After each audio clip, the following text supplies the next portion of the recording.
Dear students, welcome to सफलता career institute.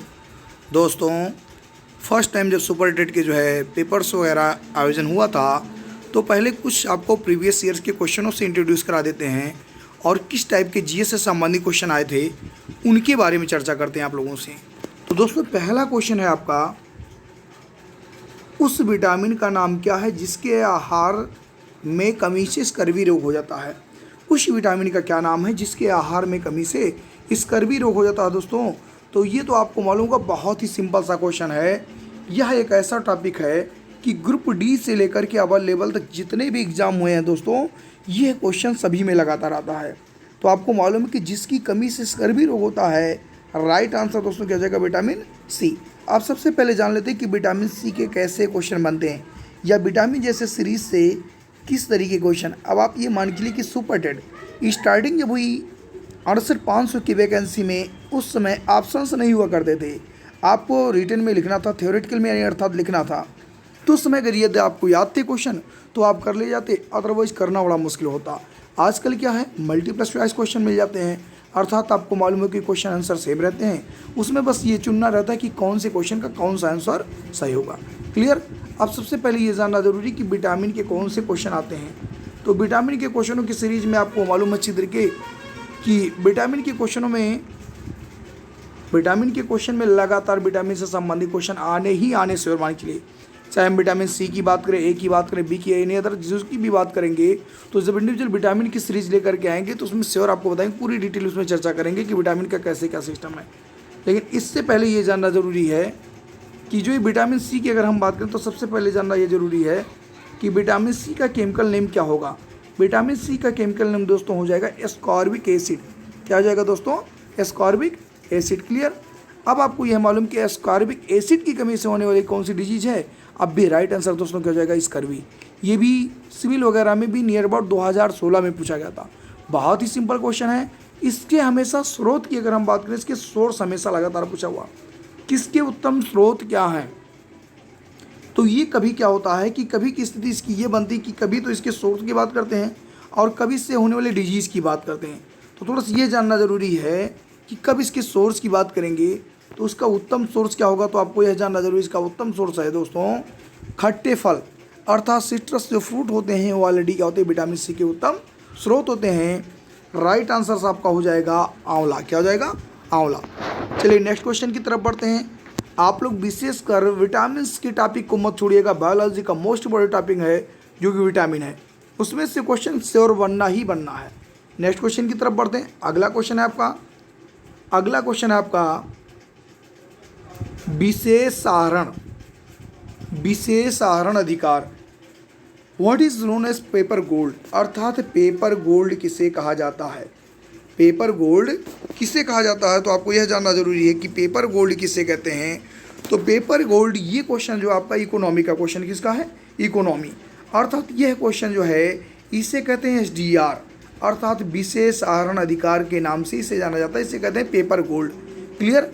अब paper gold वगैरह की जब स्टार्टिंग करेंगे हम लोग, अर्थव्यवस्था की स्टार्टिंग करेंगे, तो वहाँ आपको बताएंगे कि रेपो रेट क्या होता है, रिवर्स रेपो रेट क्या होता है, एसएलआर क्या होता है, एसडीआर क्या होता है, इन सब सारे क्वेश्चनों की चर्चा करेंगे। क्लियर। नेक्स्ट, अब ये सबसे पहले ये मैं आपको बताना चाह रहा हूँ कि ताकि जो है प्रीवियस ईयर के क्वेश्चनों को इंट्रोड्यूस हो जाए कि आपके जो सुपर टेट वगैरह एग्जाम जो है इसमें संबंधित क्वेश्चन कहाँ से जीएस के लेकर आकर के इसमें सेट करते हैं। एक्चुअली इसमें क्या है, आपको मालूम है कि जो है ब्रह्मांड है जीएस, नियर अबाउट लगभग 40 क्वेश्चन आपके आने ही आने हैं। तो इसमें ये विशेष ध्यान देना कि कौन सा क्वेश्चन किस पार्ट से आ रहा है। अब आपने देखा ये अर्थव्यवस्था का क्वेश्चन है, एसडीआर, अर्थात पेपर गोल्ड किसे कहते हैं। जब आपको मालूम रहेगा कि विशेष आहरण अधिकार क्या होता है, अर्थात अर्थव्यवस्था जब पढ़ेंगे तभी ये क्लियर हो पाएगा कि विशेष आहरण अधिकार क्या होता है, रेपो रेट क्या होती है, वर्तमान रेपो रेट क्या है, रिवर्स रेपो रेट क्या है। तो इस टाइप के बहुत सारे क्वेश्चन होते हैं, तो आएंगे हम अर्थव्यवस्था में आपको इसको डिटेल बताएंगे। क्लियर। नेक्स्ट अगला क्वेश्चन है आपका, अगला क्वेश्चन है 64वें राष्ट्रीय फिल्म पुरस्कारों में सर्वश्रेष्ठ अभिनेता का खिताब किसे दिया गया या किसे चुना गया है। तो राइट आंसर आपका क्या हो जाएगा, आपको मालूम है राइट आंसर दोस्तों हो जाएगा अक्षय कुमार। अब उस समय ये जिसको याद होगा वही कर पाएगा, अदरवाइज तो करना मुश्किल हो जाएगा। अब इसके अलावा मान लीजिए नेक्स्ट एग्जाम में, अर्थात ये जो है जो आपकी वैकेंसीज के बाद नेक्स्ट जो वैकेंसी है उसमें आ गए मल्टीपल चॉइस क्वेश्चन आ गए, और उसमें भी फिल्म से जो संबंधित कोई ना कोई क्वेश्चन ज़रूर बना है। ऐसी संबंधित आपसे पूछेगा कि 65वें फिल्म, तो 65वें से संबंधित अगर पूछेगा दोस्तों तो राइट आंसर हो जाएगा कि 65वां जो फिल्म फेयर अवार्ड है वो कौन सी फिल्म जीती है, तो राइट आंसर क्या हो जाएगा, अंधाधुंध। और अभिनेता की अगर हम बात करेंगे तो आयुष्मान खुराना और साथ में विक्की कौशल। क्लियर। नेक्स्ट अगले क्वेश्चन की चर्चा करते हैं। अगला क्वेश्चन है आपका, उत्तर प्रदेश के किस नगर को भारत का सिराज कहा जाता है? उत्तर प्रदेश के किस नगर को भारत का सिराज या भारत का सिरमौर कहा जाता है? ये राइट आंसर हो जाएगा दोस्तों, उत्तर क्या हो जाएगा, जौनपुर, अर्थात सिराज हिंद। लिख करके पूछेगा कि सिराज हिंद किसे कहते हैं, तो सिराज हिंद जौनपुर को कहते हैं। अब सबसे पहले ये जानना जरूरी कि जौनपुर शहर को किसने बसाया और किसकी याद में बसाया। तो दोस्तों जौनपुर शहर को आपको मालूम होना चाहिए कि मोहम्मद बिन तुगलक, ये हिस्ट्री का क्वेश्चन है दोस्तों, मोहम्मद बिन तुगलक की याद में, अर्थात जौना खां, दुनिया का खां, पागल खां की याद में एक शहर बसाया गया जौनपुर, जिसे भारत का सिराज या भारत का सिरमौर कहते हैं। इसके चचेरे भाई अर्थात मोहम्मद बिन तुगलक के चचेरे भाई फिरोज शाह तुगलक ने जौनपुर नगर को बसाया। यहाँ एक और मोस्ट इंपॉर्टेंट क्वेश्चन आपका बनता है, पूछेगा अटाला मस्जिद कहाँ स्थित है? अटाला मस्जिद दोस्तों, अटाला मस्जिद वो भी आपको मालूम होनी चाहिए कहाँ स्थित है, जौनपुर में। कहाँ है ये? जौनपुर में। नेक्स्ट अगले क्वेश्चन की चर्चा करते हैं। अगला क्वेश्चन है आपका, भारत कला भवन किस नगर में स्थित है? भारत कला भवन किस नगर में स्थित है? तो भारत कला भवन जो स्थित है वह वाराणसी, अर्थात भारत कला भवन ये काशी अर्थात वाराणसी नगर में स्थित है। आप लोगों ने हिस्ट्री वगैरह में भी पढ़ा होगा, हिस्ट्री में जब हम पढ़ते हैं इसको तो 16 महाजनपद में भी वाराणसी अर्थात काशी के बारे में पढ़ते हैं। भारत कला भवन आपका संस्कृत में भी क्वेश्चन बनता है और जीएस में तो ऑलरेडी क्वेश्चन है ही है। तो आप ध्यान रखिएगा कि भारत कला भवन कहाँ स्थित दोस्तों, वाराणसी में। इसका मेन पर्पज़ ये है कि स्टार्टिंग में कभी सुपर टेट नहीं हुआ, जब फर्स्ट टाइम सुपर टेट हुआ उनमें किस टाइप के क्वेश्चंस आए और कैसे आपको तैयारी करनी, क्योंकि आपको मालूम सुपर टेट में 14 सब्जेक्ट हैं। तो आपको परेशान होने की ज़रूरत नहीं, क्योंकि माहेश्वर सूत्र की भी संख्या 14 है और मूल प्रवृत्ति भी कितनी है, 14। तो आपको बहुत ज़्यादा घबराने की ज़रूरत नहीं है। इसमें विशेषकर ये ध्यान देना कि कौन से सेक्टर से किस क्वेश्चन है या कौन सा क्वेश्चन आ रहा है, क्योंकि होता क्या है, आप विदाउट सिलेबस की तैयारी करना शुरू कर देते हैं और जब माइंड में आ गया नहीं सुपर टेट में 14 सब्जेक्ट, अब आप मेंटली परेशान, साइकोलॉजिकली प्रेशर नहीं आना चाहिए माइंड पर। हैं 14 सब्जेक्ट, मानव एक ऐसा प्राणी, इससे दुनिया का कोई कार्य इससे बाहर नहीं है। तो आप उसी कैटेगरी में हैं, तो 14 हो या 20 सब्जेक्ट हो कोई फ़र्क नहीं पड़ने वाला। जिस दिन लॉ वगैरह जे वगैरह के एग्ज़ाम देंगे उस दिन समझ में आएगा कि कितने जो है उसके सेक्शंस वगैरह होते हैं। नेक्स्ट अगले क्वेश्चन की तरफ बढ़ते हैं। अगला क्वेश्चन है आपका, UNO who has been appointed as the 9th secretary जो है जनरल ऑफ यूनाइटेड नेशंस, अर्थात किससे संयुक्त राष्ट्र का 9वां महासचिव नियुक्त किया गया? किससे संयुक्त राष्ट्र का 9वां महासचिव नियुक्त किया गया? अब अगर हम संयुक्त राष्ट्र की बात करें, यूनाइटेड नेशंस की अगर हम बात करें, तो आपको मालूम होगा कि संयुक्त राष्ट्र का गठन कब हुआ, तो दोस्तों 24 अक्टूबर 1945 को संयुक्त राष्ट्र का गठन हुआ। अब यहाँ क्वेश्चन ये पूछ रहा है कि संयुक्त राष्ट्र के 9वें महासचिव कौन हैं या किसे नियुक्त किया गया था, और आपको याद होना चाहिए क्योंकि वहाँ थ्योरेटिकल था ना कि मल्टीपल चॉइस क्वेश्चन थे। तो राइट आंसर दोस्तों हो जाएगा एंटोनियो गुटेरस। अब लिख करके पूछेगा यूएनओ के 9वें महासचिव एंटोनियो गुटेरस कहाँ से बिलोंग करते हैं? राइट आंसर दोस्तों हो जाएगा पुर्तगाल। कहाँ से बिलोंग करते हैं ये? पुर्तगाल। यदि इन केस अगर पहले महासचिव की अगर हम बात करें, अगर आपसे पूछ लिया पहले महासचिव, तो राइट आंसर आपका हो जाएगा कि तरगबेली। यूएनओ के पहले महासचिव तरगबेली, जो कि बिलोंग करते हैं नॉर्वे से। कहाँ से बिलोंग करते हैं? नॉर्वे से। तो ऐसे ही आपको बान की मून वगैरह हुए और संबंधित एंटोनियो गुटेरस को कई बार पूछा हुआ। तो विशेषकर विद नंबर इसलिए पूछ रहा है क्योंकि एंटोनियो गुटेरस को सभी लोग जानने, बट ये नहीं जानने कि क्या नंबर 9वां ही है या कोई अदर है। क्लियर। तो यूएनओ मोस्ट इंपोर्टेंट क्वेश्चन आपका बनता है कि यूएनओ का गठन कब हुआ, और यूएनओ के हेडक्वार्टर को पूछा हुआ कि यूएनओ का हेडक्वार्टर कहाँ स्थित है। तो दोस्तों आप यूएनओ के हेडक्वार्टर को कमेंट करके कमेंट बॉक्स में ज़रूर बताइएगा कि यूएनओ का प्रधान कार्यालय कहाँ स्थित है।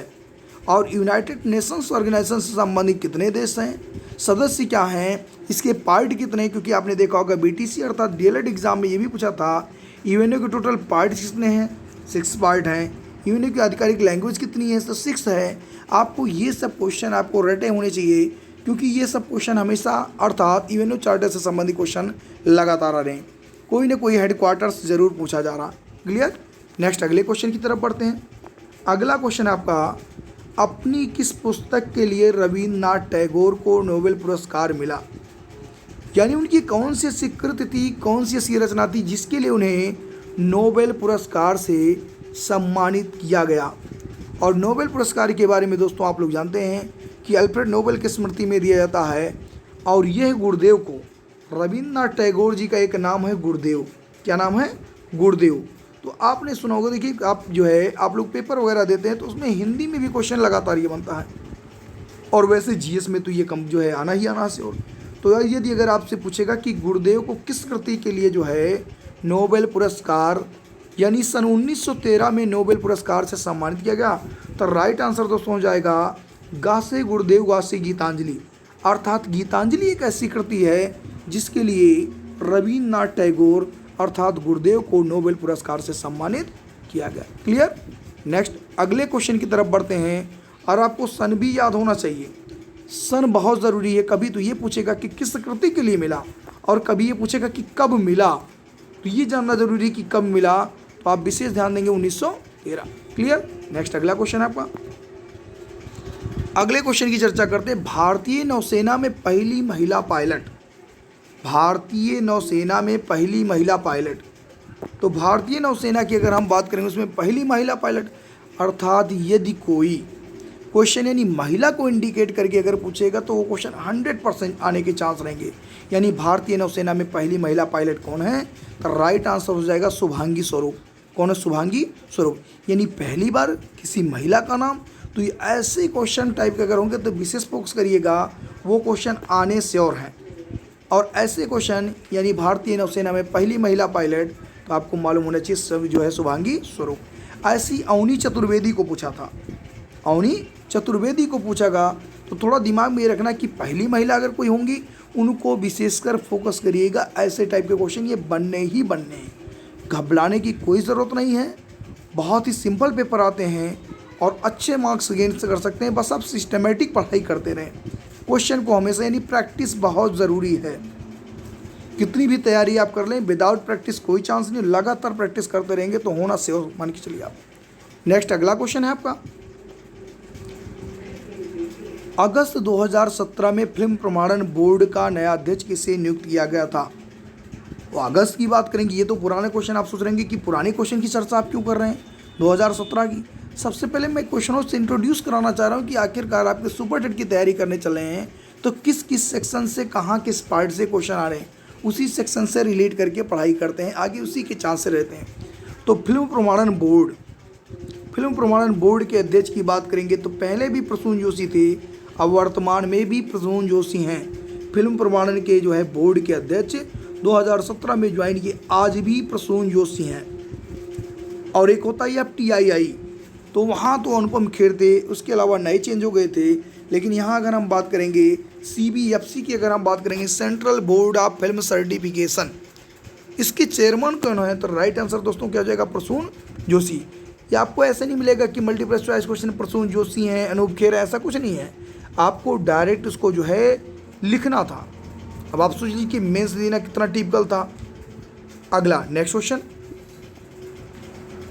विश्व शौचालय दिवस किस तिथि को मनाया जाता है। बहुत ही सिंपल क्वेश्चन, विश्व शौचालय। अब आपको मालूम है कि जिस समय की वैकेंसी उस समय शौचालय पर विशेष फोकस किया गया। तो यह आपको मालूम है कि शौचालय साफ सफाई को लेकर के लगातार कंटिन्यू चर्चा में अगर मैटर है, यानी करेंट का क्वेश्चन इस बिहाफ पर बनता है कि जिस मैटर के जिस टॉपिक की जितनी ही चर्चा होगी उतना ही इम्पोर्टेंट वो क्वेश्चन होगा। तो आप लोग विशेषकर न्यूज़ चैनल और अखबार को कोशिश करें कि पर डे का पर डे अपडेट करते रहें, और जो मैटर आपको बेहतर लगे उसको नोट करते रहें। उस समय हम लोगों ने पढ़ाया था डायरेक्ट, ये सब क्वेश्चन सब डायरेक्ट बताए हुए आए थे। कोई ऐसा क्वेश्चन नहीं था कि जो आपको बता रहे हो जो पढ़ाया हुआ ना आया हो। तो विश्व शौचालय दिवस की अगर हम बात करेंगे तो आपको मालूम है शौचालय साफ सफाई की लगातार चर्चा चल रही है। आपको मालूम है इज्जत घर से लेकर के दरवाजा बंद अभियान तमाम सारी ऐसी योजनाएं चल रही हैं। तो शौचालय दिवस की अगर हम बात करेंगे दोस्तों क्या हो जाएगा राइट आंसर 19 नवंबर, अर्थात 68,500 की वैकेंसी की अगर हम बात करेंगे तो 4 दिवस, अर्थात एक ही पेपर में अगर 4 दिवस के अगर क्वेश्चन बन रहे हैं तो आपको यह मालूम होना चाहिए कि इससे बेहतर पेपर बन नहीं सकता, क्योंकि आपको अगर सिंपल क्वेश्चन दिवस के 4 मिल गए। ऐसे 69,000 वैकेंसी में दोस्तों अगर आप लोग देखेंगे तो उसमें 4 डांस के क्वेश्चन आए। ये बहुत ही सिंपल सेक्शंस होते हैं, दिवस हुए, डांस हुई, ये सब आपकी जुबान पे रटे होने चाहिए। नेक्स्ट अगले क्वेश्चन की चर्चा करते हैं। हालांकि जब हम दिवस लेकर के आएंगे तो इंडिविजुअल दिवस की चर्चा करेंगे, मेन क्वेश्चन की चर्चा करेंगे। जैसे आपका 14 नवंबर है तो 14 नवंबर को हम लोग बाल दिवस मनाते हैं, तो बाल दिवस ना मना करके हम क्वेश्चन के अकॉर्डिंग जब मनाएंगे तो वहाँ हम डायबिटीज़ डे मनाते हैं, अर्थात जो है मधुमेह दिवस। नेक्स्ट अगले क्वेश्चन की चर्चा करते हैं। अगला क्वेश्चन है हमारा, भारत के 48वें अंतर्राष्ट्रीय फिल्म महोत्सव का आयोजन स्थल है। भारत के 48वें अंतर्राष्ट्रीय फिल्म महोत्सव का आयोजन स्थल है। इंटरनेशनल फिल्म फेस्टिवल जब भी इंडिया में होगा, अर्थात राइट आंसर हमेशा होगा उसका पणजी गोवा। अंतर्राष्ट्रीय फिल्म महोत्सव का ज़्यादातर आयोजन जो होता है वो पणजी गोवा, अर्थात गोवा की राजधानी पणजी में होता है। ये विशेष कर फोकस करिएगा। अब आपको मालूम है कि देखिए फिल्म से दूसरा क्वेश्चन आ गया आपके सामने, तो आप ये ध्यान दीजिएगा कि जो है करंट से रिलेट करके ये सब करंट के मैटर्स हैं, साथ साथ में जीएस से रिलेटेड ये मैटर, ये क्वेश्चन कहाँ से आ रही है भी जानना ज़रूरी है। नहीं तो ऐसी ही परमानेंट करंट का ना तो करंट की कोई क्राइटेरिया है और ना ही आपको मालूम होना चाहिए कि जीएस की कोई क्राइटेरिया। ये सब जो है कहीं ना कहीं ब्रह्मांड की कैटेगरी में आते हैं। नेक्स्ट अगले क्वेश्चन की चर्चा करते हैं। अगला क्वेश्चन है आपका, भारत के 21वें मुख्य चुनायुक्त कौन? भारत के 21वें मुख्य चुनायुक्त कौन थे? अभी देखिए विद नंबर पूछना, और ये सब स्ट्रेटजी है, सब पीसीएस वगैरह आर वगैरह में से क्वेश्चन पूछे जाते हैं जब विद नंबर पूछा जाता है, और यही सब आप धोखा खा सकते हैं। आप यही जो है पढ़ करके जाएंगे मुख्य चुनायुक्त, वर्तमान मुख्य चुनायुक्त आपने पढ़ लिया अचल कुमार ज्योति। अब वहाँ 21वें जैसे ही दिया उसे आप कन्फ्यूज होगी कि 21वें कौन, तो 21वें मुख्य चुनायुक्त जो उस समय के क्वेश्चन के अकॉर्डिंग राइट आंसर दोस्तों हो जाएगा अचल कुमार ज्योति। अब आपसे यदि पूछ लिया उसने 20वें, तो 20वें जो है इलेक्शन कमीशन के जो प्रमुख थे आपको मालूम है नसीम जैदी। पहले मुख्य चुनायुक्त सबसे पहले जाना है कि प्रथम कौन, प्रथम सुकुमार सेन। नेक्स्ट 20वें कौन, 20वें नसीम जैदी। और आपसे पूछा विद नंबर पूछा, अर्थात 21वें मुख्य चुनायुक्त कौन, अचल कुमार ज्योति। तो आजकल जीएस को विद नंबर में पूछ रहा है। नेक्स्ट अगर आपसे पूछ लिया कि जो है 22वें कौन है, 22वें मुख्य चुनायुक्त, दोस्तों कमेंट करके आप ज़रूर बताइएगा। कमेंट बॉक्स में सभी के आंसर आने चाहिए। बहुत ही सिंपल क्वेश्चन है। उसी दौरान एक डीजीपी भी थे, सेम नेम थे, बस थोड़ा बहुत डिफरेंस है, बहुत ज़्यादा डिफरेंस है, हमने हिंट कर दिया है। और कोशिश करके आप कमेंट बॉक्स में जरूर इसका आंसर बताइएगा। और मैं 23वां बता दे रहा हूँ जो कि 69,000 की वैकेंसी में पूछा गया। 69,000 शिक्षक भर्ती में क्वेश्चन पूछा गया कि 23वें मुख्य चुनायुक्त किसे नियुक्त किया गया। राइट आंसर है दोस्तों सुनील अरोड़ा, अर्थात वर्तमान के जो 23वें मुख्य चुनायुक्त हैं वो भी क्या, सुनील अरोड़ा। नेक्स्ट क्वेश्चन की तरफ बढ़ते हैं। अगला क्वेश्चन है, नैमिषारण्य पवित्र स्थल उत्तर प्रदेश के किस जिले में अवस्थित है? बहुत ही सिंपल क्वेश्चन, नैमिषारण्य या नीमसार लिख करके पूछता है इसको, नीमसार या नैमिषारण्य। तो आपको लिख करके पूछेगा ये तीर्थ स्थली जो है उत्तर प्रदेश की सीतापुर जिले में स्थित। दोस्तों कहाँ ये, सीतापुर जिले में स्थित है। और कभी कभार इसे जो है चक्र तीर्थ लिख करके पूछता है दोस्तों, चक्र तीर्थ लिख करके पूछेगा, या ऋषियों की तपोस्थली भूमि लिख करके पूछेगा, तो राइट आंसर आपका नैमिषारण्य ही होगा। क्लियर। नेक्स्ट अगले क्वेश्चन की चर्चा करते हैं। अगला क्वेश्चन है आपका, वर्ष 2017 में शांति निहस्ताक्षरी 2017 में शांति निहस्ताक्षरी जो है पुरस्कार विकास के लिए इंदिरा गांधी पुरस्कार किसे प्रदान किया गया? तो वर्ष 2017 में इसलिए पूछ रहा क्योंकि वैकेंसी 68,500 वाली थी, 2018 में वैकेंसी आई तो उसके बैक में जाकर के पूछा 2017।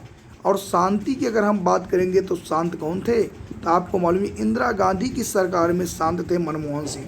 कौन शांत थे? मनमोहन सिंह, और उस समय मनमोहन सिंह को ही ये जो है शांति जो है सत्कर्णी जो पुरस्कार दिया गया, इंदिरा गांधी पुरस्कार, ये मनमोहन सिंह को ही दिया गया था। क्लियर। नेक्स्ट अगले क्वेश्चन की चर्चा करते हैं। अगला क्वेश्चन है आपका कि 1893 में किस शहर में स्वामी विवेकानंद ने भारत के प्रतिनिधि के रूप में विश्व धर्म संसद में प्रेरणादायक भाषण दिया। अर्थात आपको मालूम होना चाहिए कि स्वामी विवेकानंद जी के बारे में जानना बहुत ही ज़रूरी है और इनके क्वेश्चन श्योर बनते हैं। सबसे पहले मैं स्वामी विवेकानंद जी के जन्म की बात करता हूँ। इनका जन्म कब हुआ? तो इनका जन्म हुआ दोस्तों 1863, और जैसे ही 30 जोड़ेंगे वैसे पहुँच जाएंगे 93 में, अर्थात 1893 में भाग लेने कहाँ गए? ये शिकागो गए। तो राइट आंसर हो जाएगा कि कहाँ गए? शिकागो। और शिकागो दोस्तों कहाँ पड़ेगा? ये यूएसए में पड़ेगा। तो ये भी जानना जरूरी कि जो है स्वामी विवेकानंद जी का जन्म कब हुआ? 1863 में।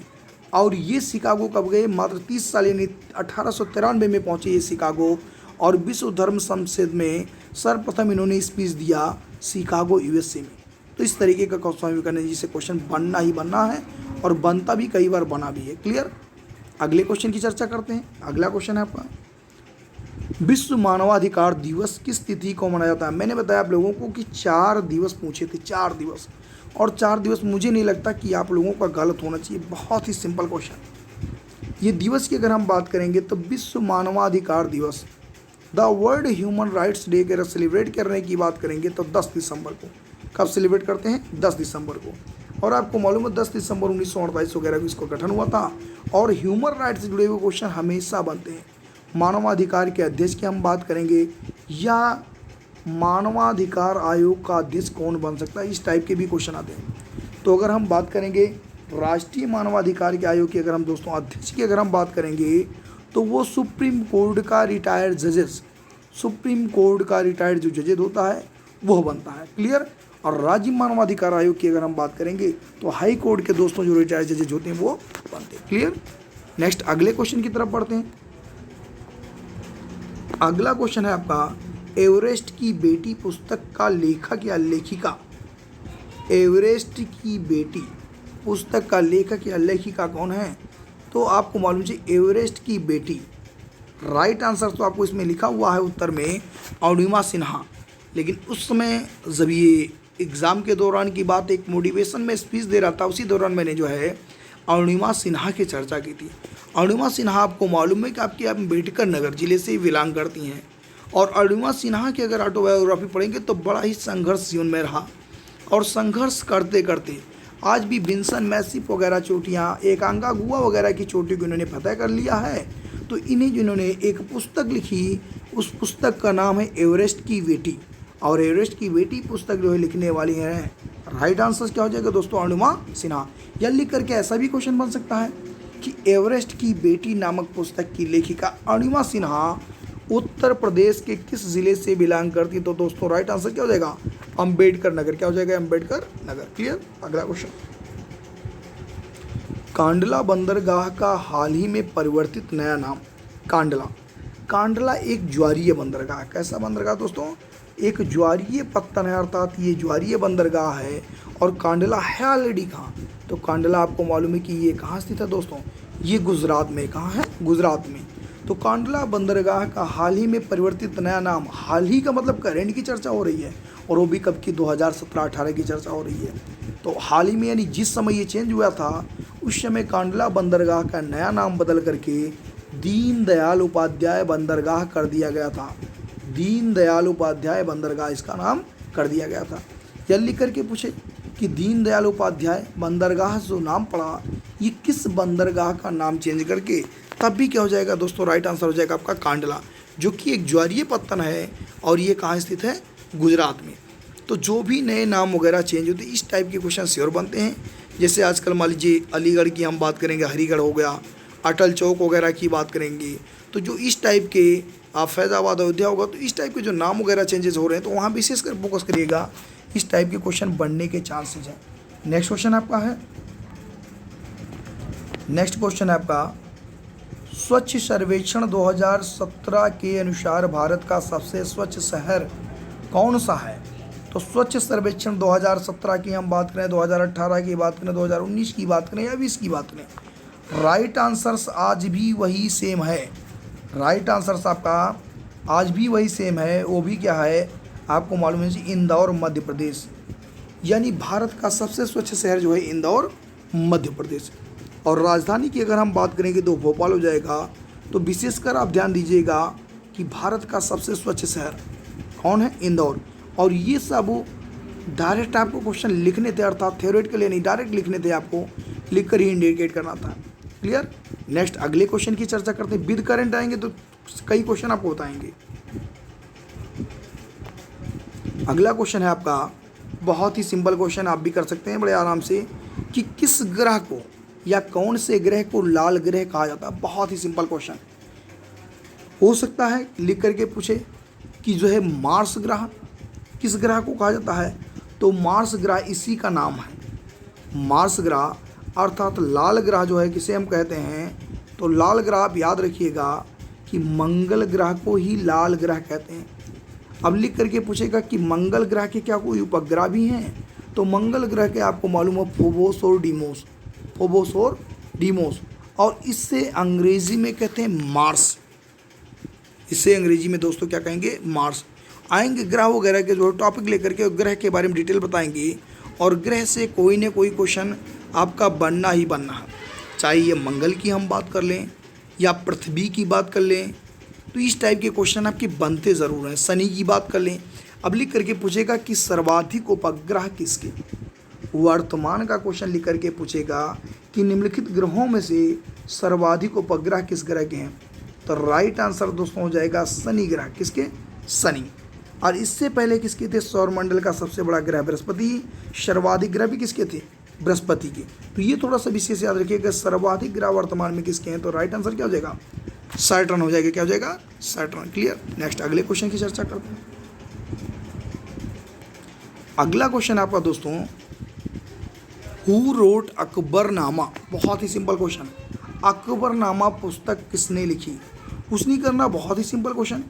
आ से अकबरनामा, आ से अबुल फजल, आ से आईने अकबरी। आईने अकबरी भी लिख करके पूछ सकता है कि आईने अकबरी रचना किसकी है, तो दोस्तों आईने अकबरी भी रचना किसकी है, अबुल फजल की।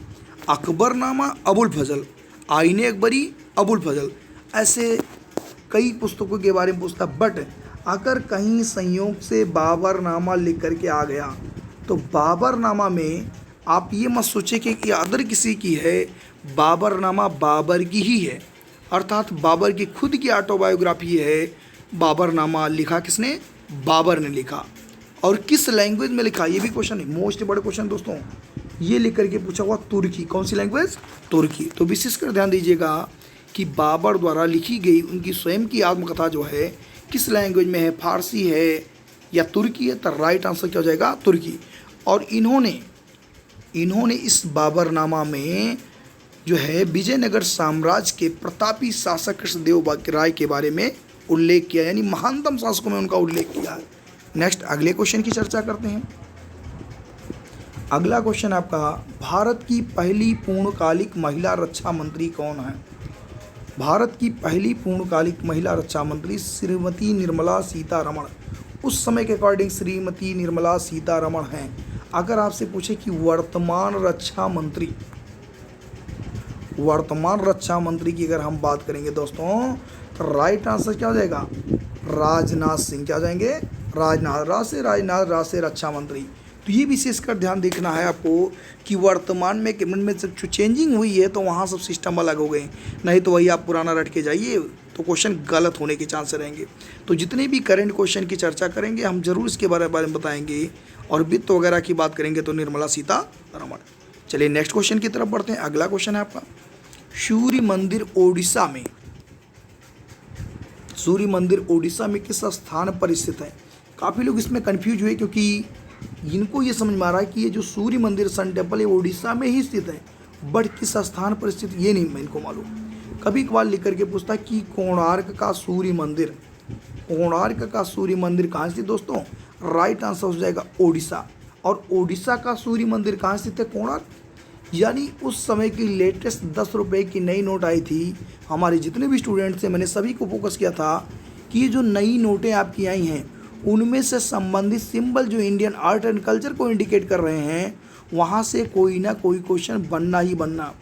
अगर किसी सन टेम्पल की अगर हम बात करें अकॉर्डिंग टू क्वेश्चन तो सर्वाधिक अगर पूछा हुआ है तो ये कोणार्क के सूर्य मंदिर को ही पूछा हुआ है कि कोणार्क का सूर्य मंदिर भारत के किस राज्य में स्थित है। तो राइट आंसर दोस्तों हो जाएगा ओडिशा। और इसको नरसिंह वर्मन ने प्रथम ने बनवाया था। तो ये ध्यान रखिएगा कोणार्क। क्लियर। एक क्वेश्चन आप लोग कमेंट बॉक्स में ज़रूर बताएंगे कि किस सूर्य मंदिर को ब्लैक पैगोडा के नाम से जानते हैं। किस सूर्य मंदिर को दोस्तों ब्लैक पैगोडा या श्याम पैगोडा के नाम से जानते हैं। क्लियर। कमेंट करके दोस्तों शेयर बताइएगा ताकि हम आगे जो है नेक्स्ट अच्छे क्वेश्चनों की सीरीज लाते रहें। अगला क्वेश्चन आपका जल्लीकट्टू किस राज्य से संबंधित है। जल्लीकट्टू बहुत ही सिंपल क्वेश्चन है। जल्लीकट्टू वगैरह जल्लीकट्टू किस राज्य से संबंधित। पहले तो ये जाना चाहिए जल्लीकट्टू है क्या। जल्लीकट्टू एक राजकीय गेम्स है और वो राजकीय गेम्स कहाँ है। तमिलनाडु का दोस्तों। कहाँ है। तमिलनाडु का। कई सौ वर्षों पुराना ये जल्लीकट्टू जो गेम्स है वो तमिलनाडु का है। और इसमें होता क्या ये भी जानना जरूरी कि जल्लीकट्टू जो होता है इसमें जो है व्यक्ति जो होते हैं वो बैलों से लड़ाई करते हैं, अर्थात बैलों से ये लड़ते हैं। तो वहाँ जल्लीकट्टू का आयोजन जो होता है पोंगल, आपने सुना होगा कि पोंगल जो है ये जो फेस्टिवल है ये फसल कटाई के उपरांत मनाया जाता है। और ये पोंगल भी कहाँ का। तमिलनाडु का। इसी पोंगल के दौरान की बात है जल्लीकट्टू का आयोजन होता है और बैलों से लोग लड़ते हैं। तो लिख करके पूछेगा जल्लीकट्टू का किस राज्य से संबंधित। बहुत ही सिंपल क्वेश्चन। तमिलनाडु। क्या हो जाएगा। तमिलनाडु। ऐसे अगर आपसे कहीं पूछ ले कि कंबाला का संबंध किससे है तो कंबाला वगैरह लिख करके पूछेगा कर्नाटक से। वहाँ भैंसों की दौड़ होती है दोस्तों। किसकी होती है। भैंसों की दौड़ होती है। तो वो जल्लीकट्टू ना हो करके वो कंबाला जो कि कहाँ कर्नाटक से बिलोंग करते हैं। क्लियर। नेक्स्ट अगले क्वेश्चन की चर्चा करते हैं। डूरंड कप किस खेल से संबंधित है। डूरंड आपसे डूरंड पूछेगा, आपसे संतोष ट्रॉफी पूछेगा, ऐसे संबंधित जो भी क्वेश्चन पूछेगा कि डूरंड कप किस खेल से संबंधित है। राइट आंसर दोस्तों क्या हो जाएगा। फुटबॉल। ऐसे संतोष ट्रॉफी पूछेगा तो राइट आंसर क्या हो जाएगा। फुटबॉल। क्या हो जाएगा। फुटबॉल। तो ये बहुत ही सिंपल क्वेश्चन है, इनको आप आराम से कर सकते हैं। जनरल नॉलेज की चीज़ें बहुत ही सिंपल क्वेश्चन। अगर आप कोई भी बुक उठा करके देख लेंगे बस ये प्रैक्टिस आपकी बराबर होनी चाहिए। क्वेश्चन को हम कैसे कितने टाइम में मैनेज करते हैं तो सबसे पहले टाइम मैनेजमेंट बहुत ज़रूरी है और यदि प्रैक्टिस नहीं होगी तो टाइम मैनेजमेंट करना बड़ा मुश्किल हो जाएगा। नेक्स्ट अगले क्वेश्चन की चर्चा करते हैं। लोकटक झील। लोकटक झील किस राज्य में स्थित है। लोकटक झील किस राज्य में स्थित है। तो ये भी जानना जरूरी कि लोकटक झील जो है किस राज्य में स्थित है। तो दोस्तों लोकटक झील जो है ये आपकी ऑलरेडी स्थित है मणिपुर में, अर्थात पूर्वोत्तर की जो सबसे बड़ी अगर झील की हम बात करेंगे पूर्वोत्तर अर्थात नॉर्थ ईस्ट की अगर हम बात करेंगे तो राइट आंसर क्या हो जाएगा। लोकटक झील। अब ये लोकटक झील कहाँ स्थित है। मणिपुर में। कहाँ स्थित है। मणिपुर में। लोकटक झील की विशेषता क्या है।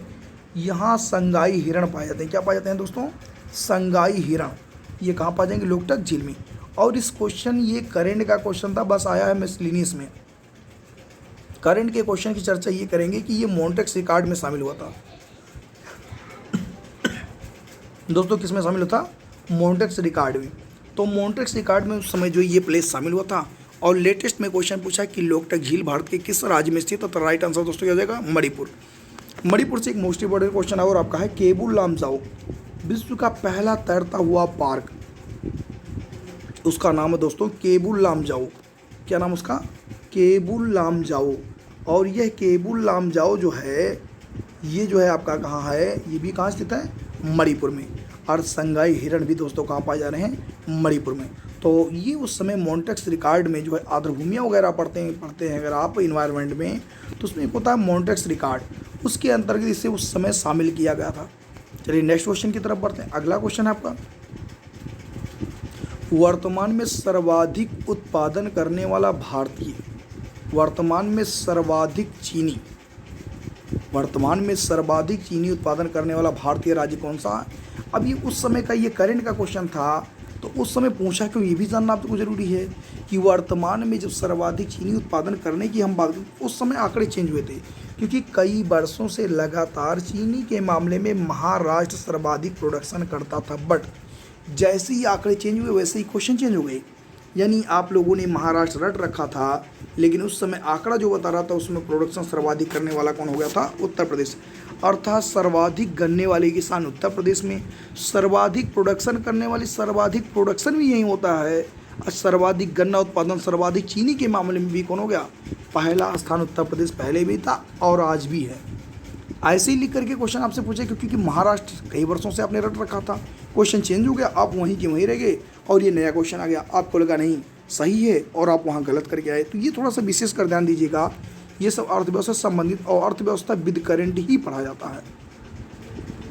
विश्व की अगर हम बात करेंगे तो विश्व में आपको मालूम ब्राज़ील को पछाड़ करके भारत पहले स्थान पे पहुंच गया था। वर्तमान स्थिति देखना तो करंट में देखेंगे कि कैसे क्या स्थिति है, क्योंकि हमेशा ब्राज़ील टॉप पे रहता था, लेकिन कुछ जो है पिछले वर्ष ये पहले स्थान पे पहुंच गया था, ब्राज़ील दूसरे स्थान पे। क्लियर। नेक्स्ट अगले क्वेश्चन की चर्चा करते हैं। उस पाल शासक का नाम बताइए जिसने विक्रमशिला विश्वविद्यालय स्थापित किया। उस पाल शासक का नाम बताइए जिसने विक्रमशिला विश्वविद्यालय स्थापित किया। बहुत ही सिंपल क्वेश्चन दोस्तों। अब आपने पाल वंश वगैरह आपने पढ़े होंगे तो आपको बहुत ही सिंपल क्वेश्चन याद भी होंगे। यहाँ हालांकि आंसर है तो ये तो समझ लीजिए कि आंसर की बात है तो आप बता भी देंगे, बट इससे पहले जानना है कि दो विश्वविद्यालय की चर्चा लगातार होती है। अगर आपसे पूछे कि नालंदा विश्वविद्यालय के संस्थापक कौन है, नालंदा, दो ही पूछेगा आपसे, या तो विक्रमशिला या तो नालंदा। तक्षशिला आपसे बहुत कम ही पूछने के चांस हैं। नालंदा विश्वविद्यालय के संस्थापक आपको मालूम है गुप्त वंश के कुमारगुप्त। दोस्तों कौन थे, कुमारगुप्त। क्लियर। अब अगर आपसे पूछेगा कि गुप्त वंश के संस्थापक तो कुमारगुप्त ना होकर के श्रीगुप्त, बट नालंदा विश्वविद्यालय का संस्थापना किसने किया, कुमारगुप्त ने। नेक्स्ट अगर आपसे पूछेगा कि विक्रमशिला विश्वविद्यालय की अगर हम बात करेंगे तो विक्रमशिला विश्वविद्यालय की दोस्तों अगर हम बात करें तो राइट आंसर हो जाएगा पाल वंश के संस्थापक को जो है, पाल वंश के कौन थे, धर्मपाल। और पाल वंश के संस्थापक भी है गोपाल। कौन है, गोपाल। तो यहाँ विक्रमशिला विश्वविद्यालय के संस्था जो है इसको किसने स्थापित किया, तो धर्मपाल ने स्थापित किया। तो दोनों के दोनों विश्वविद्यालय यानी कुमारगुप्त और धर्मपाल दोनों को आपको याद रखना होगा। साथ साथ यही सेम क्वेश्चन समीक्षा अधिकारी 2018 यानी आरओ में रिव्यू ऑफिसर में उसके पहले यानी 68,500 के पहले वाले ही पेपर में सेम क्वेश्चन यही आया हुआ था, बस पूछने का तरीका थोड़ा सा अलग था। और ये दो क्वेश्चन हैं, ये मोस्ट इंपॉर्टेंट मान के चलिए कि कभी ना कभी तो इनको पूछना ही पूछना है। नेक्स्ट, उत्तर प्रदेश सरकार ने किस वर्ष भाग्य लक्ष्मी योजना का शुभारंभ किया। बहुत सिंपल क्वेश्चन है। ये योजनाएं तो आपकी स्टार्ट होती हैं, भाग्य लक्ष्मी वगैरह हो गई, कन्या के जन्म होने पर लगभग 50,000 का अनुदान वगैरह की चर्चा थी। ये 2017 की स्टार्टिंग थी, करंट के अकॉर्डिंग क्वेश्चन है। तो जो भी आपकी संबंधित योजनाएं हुई, चाहे भाग्य लक्ष्मी हुई या इससे संबंधित एक उत्पाद ये सब योजना हुई, या इससे रिलेटेड करके जो भी योजनाएं बेटी बचाओ बेटी पढ़ाओ योजना वगैरह की स्टार्टिंग कहाँ से हुई, आपको मालूम है हरियाणा 2015 की ही स्टार्टिंग है। यानी योजनाओं से संबंधित जो लेटेस्ट योजनाओं में चर्चा में रहेंगे क्वेश्चन, जैसे किसान सम्मान निधि, आज का वर्तमान चर्चित क्वेश्चन, किसान सम्मान निधि स्टार्टिंग कहाँ से हुई, कितनी किस्तों में, कितना पर ईयर दिए जाने का प्रावधान, ये सब बिल्कुल आपको जानना ज़रूरी है। यदि किसान सम्मान निधि के बारे में थोड़े बहुत जानकारी आपको होगी तो कम से कम एक क्वेश्चन जरूर कमेंट में आप बताइएगा, किसान सम्मान निधि की स्टार्टिंग कहाँ से हुई और कब हुई और किसने किया। क्लियर। जब तक कब, कहाँ, क्यों, कैसे नहीं जान पाएंगे तब तक क्वेश्चन करना बड़ा मुश्किल होगा। नेक्स्ट अगले क्वेश्चन की चर्चा करते हैं। विश्व पर्यावरण दिवस किस तिथि को मनाया जाता है। बहुत ही सिंपल क्वेश्चन। विश्व पर्यावरण दिवस, विश्व पर्यावरण दिवस आपको मालूम दोस्तों 5 जून। सेम क्वेश्चन 69,000 वाली वैकेंसी में भी आया, सेम दो जो है 68,500 में आया। एक ऐसा क्वेश्चन इंटरनेशनल क्वेश्चन है, रटा रटाया क्वेश्चन। विश्व पर्यावरण दिवस, वर्ल्ड इन्वायरमेंट डे 5 जून को ही मनाते हैं। सन 1972 में इसकी स्टार्टिंग हुई और सभी देशों के लोगों ने प्रतिभाग किया, और प्रतिभाग करने के बाद एक ऐसे डेट को डिसाइड किया, अर्थात 5 जून को डिसाइड किया गया, यानी पर्यावरण के प्रति हम लोग जागरूकता को प्रसार करने का काम करेंगे। तो विशेषकर ये ध्यान दीजिएगा, सन 1972 में अंतर्राष्ट्रीय स्टॉकहोम सम्मेलन का आयोजन हुआ और उसी सम्मेलन में ये 5 जून की स्टार्टिंग हुई। तो बहुत ही सिंपल क्वेश्चन है, विश्व पर्यावरण दिवस किस तिथि को मनाया जाता है दोस्तों, 5 जून को। क्लियर। नेक्स्ट अगले क्वेश्चन की तरफ बढ़ते हैं। व्यास सम्मान 2017, व्यास सम्मान 2017 लिख करके पूछेगा इसके लिए किसे चुना गया या किसे नवाजा गया। तो व्यास सम्मान 2017 की अगर हम बात करते हैं तो दोस्तों राइट आंसर आपका हो जाएगा, आप भी चुन लेंगे कि राइट आंसर क्या हो जाएगा, ममता कालिया। व्यास सम्मान 2017 के लिए किसे चुना गया, ममता कालिया को। अगर आपसे इनके ऐसा क्वेश्चन पूछ लें कि व्यास सम्मान 2017 में या व्यास सम्मान 2017 का पुरस्कार ममता कालिया जी को किस कृति के लिए दिया गया, तो राइट आंसर हो जाएगा दुखम सुखम। क्या हो जाएगा, दुखम सुखम। अर्थात इन्हें ममता कालिया जी को व्यास सम्मान से किस कृति के लिए नवाजा गया, तो दुखम सुखम इनकी रचना है, इसलिए इन्हें नवाजा गया। ये तो बात हो गई 2017 की। अगली अगर हम बात करें 2018 की, कि 2018 का व्यास सम्मान किसे दिया गया। 2018 के व्यास सम्मान की बात करेंगे तो आपने दोस्तों नाम सुना होगा लीलाधर जगूड़ी का। लीलाधर जगूड़ी, लीलाधर जगूड़ी को किस कृति के लिए, यानी 2018 के व्यास सम्मान से किसे नवाजा गया, लीलाधर जगूड़ी को, और किस कृति के लिए नवाजा गया, तो ये भी जानना बहुत ज़रूरी दोस्तों। तो इसका राइट आंसर है कि जितने लोग उतने प्रेम, जितने लोग उतने प्रेम, इसीलिए लीलाधर जगूड़ी